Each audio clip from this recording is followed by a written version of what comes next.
സംസ്ഥാനത്ത് ഭീതി പടർത്തി പകർച്ചവ്യാധികൾ വർദ്ധിക്കുന്നു. വിവിധ പകർച്ചവ്യാധികൾ ബാധിച്ച് ഇന്നലെ 8 പേരാണ് മരിച്ചത്. എലിപ്പനി, മഞ്ഞപ്പിത്തം, ഇൻഫ്ലുവൻസ ബാധിതരാണ് മരിച്ചത്. ഡെങ്കിപ്പനി ബാധിതരുടെ എണ്ണം കൂടുന്നതും ആശങ്കയാണ്. 70 പേർക്കാണ് ഇന്നലെ ഡെങ്കിപ്പനി സ്ഥിരീകരിച്ചത്. കോഴിക്കോട്ട് ഇന്നലെ ഒരാൾക്ക് ഷിഗല്ലയും സ്ഥിരീകരിച്ചു. ദൃശ്യ പുതിയടത്ത് നമുക്കൊപ്പം. ദൃശ്യ പുതിയടത്ത് പകർച്ചവ്യാധികൾ പടരുന്ന സാഹചര്യം അത് അപകടകരമായ ഒരു നിലയിലേക്ക് എത്തിയെന്നാണോ ഈ കണക്കുകളിൽ നിന്ന് മനസ്സിലാക്കേണ്ടത്?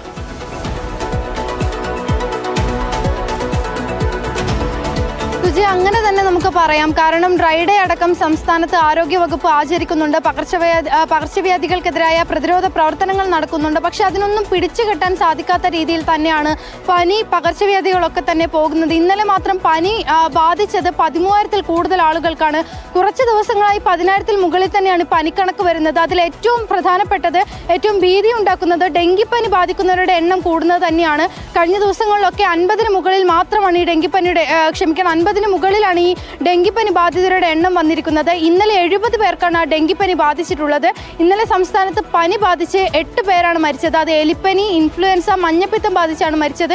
അതിൽ തന്നെ എലിപ്പനി ബാധിച്ച് 3 പേരാണ് ഇന്നലെ മരിച്ചിട്ടുള്ളത്. മഞ്ഞപ്പിത്തത്തിൽ 1 കേസും ഇൻഫ്ലുവൻസയിൽ 4 കേസുമാണ് ഇന്നലെ റിപ്പോർട്ട് ചെയ്തിട്ടുള്ളത്. അങ്ങനെ പനി നമുക്കൊരു പിടിച്ചു കെട്ടാൻ പറ്റാത്ത രീതിയിലേക്ക് പോകുന്നൊരവസ്ഥയുണ്ട്. പക്ഷേ ഈ പറഞ്ഞതുപോലെ തന്നെ നമുക്ക് ഈ ഏറ്റവും ഭീതി ഉണ്ടാക്കിയത് ഷിഗല്ലയും നിപയുമായിരുന്നു. പക്ഷെ അതിലൊരു കുറവ് വന്നിട്ടുണ്ട്. ഇന്നലെ ഒരാൾക്ക് മാത്രമാണ് ഷിഗല്ല സ്ഥിരീകരിച്ചിട്ടുള്ളത്. അത് കോഴിക്കോട് സ്വദേശിക്കാണ്.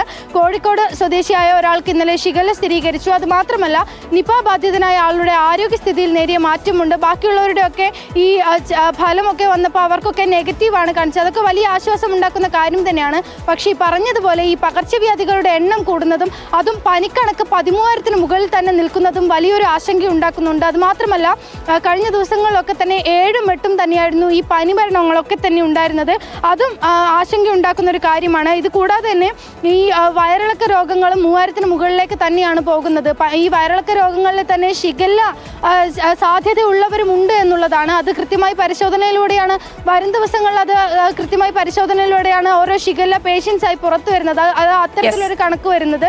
എന്തായാലും ഈ വയറിളക്ക രോഗങ്ങൾ കൂടുന്നതും അത്തരത്തിലൊരു ഭീതി ഉണ്ടാക്കുന്നുണ്ട്. എന്തായാലും സർക്കാരിൻ്റെ പ്രതിരോധ പ്രവർത്തനങ്ങൾ ഒരു ഭാഗത്തൂടെ നടക്കുന്നു, പനിക്കണക്ക് ഒരു ഭാഗത്തൂടെ ഉയരുന്നൊരു കാഴ്ച തന്നെയാണ് കാണുന്നത്. വരും ദിവസങ്ങളിൽ ഇതൊരു കുറവുണ്ടാകുമെന്ന് നമുക്ക് പ്രതീക്ഷിക്കാം. സുജയ. ഓക്കെ, വിവരങ്ങൾ നൽകിയത് ദൃശ്യ പുതിയടത്താണ്. വരും ദിവസങ്ങളിൽ നമുക്ക് നിയന്ത്രണ വിധേയമാക്കാൻ കഴിയുമെന്ന് തന്നെ കരുതാം. അതോടൊപ്പം തന്നെ പനി വരാതിരിക്കാൻ, പനി വന്നു കഴിഞ്ഞാൽ ചികിത്സ തേടാൻ ഒക്കെ കൃത്യമായി നമ്മൾ ഓരോരുത്തരും ഉത്തരവാദിത്തത്തോടു കൂടി തന്നെ ശ്രമിക്കുക.